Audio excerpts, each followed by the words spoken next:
ওইটা কামাল হয়ে গেছে। কামাল কামাল দেখতো কিরে কেমন চোরের মতো করতেছিস কেন? কই কি কি সরের মতো করতাছি? তুই স্কুলে আসিস না কেন? ভাল লাগে না। বাড়িতে ঠিকই বলো যে স্কুলে যেতেছো, সারাদিন কই যাও, কি করো? ওই যে মাঠে গিয়ে ফুটবল খেলি, সিনেমা দেখি, তাও স্কুলে যাইতে ভাল লাগে না, এই জন্য যাই না। আমি কিন্তু তোমার বাবারে বলে দিব। না না না, এইসব কওনের দরকার নাই। আর তুমি কইলে কিন্তু তোমার লগের কথা কমু না, বুঝছো কিন্তু। তুমি আমার আব্বার সাথে কথা না বললে আমার আব্বার কি বলে যাইবো? আল্লাহ, দেখছো তোমার ভাইটা কত বড় বেয়াদব হইছে, মুখে মুখে কথা। রাত তুই চুপ কর। কামাল তোমার টিকটক গুলো কিন্তু জানি খুব মজার হইতেছে। হইছে হইছে, গেলাম। যদি কোনোদিন স্কুলে যাই কথা হইব।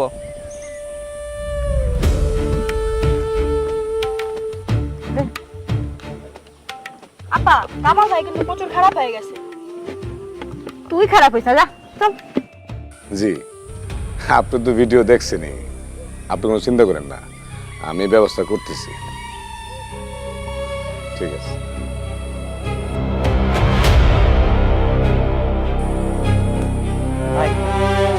আইসস বয় বয়। শোনো কামাল, আমি একটা জিনিস ভাইবা দেখছি, এই দেশে টিকটক ফিকটক করে কোনো লাভ নেই। তোমার দরকার হচ্ছে টাকা, টাকা হলে সব ঠিক হয়ে যাবে। কিন্তু ভাই, টাকা কই পামু?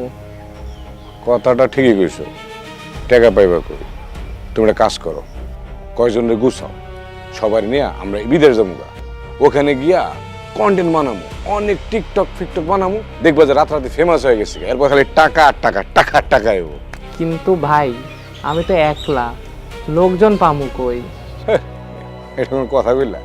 তোমার বন্ধু বান্ধব আছে না, দু চারটারে গুছাও, ওগুলো নিয়ে যাবো, সমস্যা কি? জি ভাই, আমি দেখতেছি। আরে গণহারে সবাই না তো, মাইয়া মানুষ, সুন্দর দেখা। জি, আসসালামু আলাইকুম। সিরিয়াস কথা? আচ্ছা ঠিক আছে, একটু বলেন, কথা কইতেছি। জি বলেন।